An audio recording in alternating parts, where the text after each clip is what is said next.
নমস্কার বন্ধুরা, আশা করি সবাই ভালো আছো। আমি গতকাল সন্ধ্যাবেলা আমি চাকদা থেকে বিষ্ণুপুর আসতে হয় আমার মাসি শাশুড়ির বাড়ি। সেখান থেকে 7টা গ্রামে ঢুকতে হয়।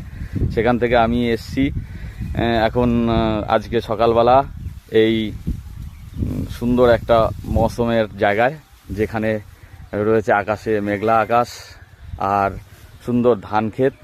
সেই ধান ক্ষেতের পাশেই আমি দাঁড়িয়ে আছি। দেখুন কত সুন্দর ধান ক্ষেত, মিনিকেট ধান লাগিয়েছে, গোসাই মিনিকেট। আপনারা যারা গোসাই মিনিকেট চেনেন তারা অবশ্যই এই ধান দেখলেও বুঝতে পারবেন। দেখুন কত সুন্দর একটা নাজারা। পাশে কলা গাছ রয়েছে, আরও কত কিছু দেখার মতন রয়েছে। এখানে ছোট ছোট তিল গাছ রয়েছে, তিল গাছ এখনও বড় হয়নি। তা আপনারা কারা কারা এরকম জায়গায় এসছেন তারা অবশ্যই কমেন্ট করে জানাবেন। আর যারা আসেননি তারা যদি চান আমার এই মাসি শাশুড়ির বাড়িতে এসে ঘুরে যেতে পারেন। আমি এখন বর্তমানে মাসি শাশুড়ির বাড়িতেই রয়েছি। অবশ্যই আপনারা কমেন্ট লাইক করবেন ভিডিওটি ভালো লাগলে। যাই হোক, আলবিদা।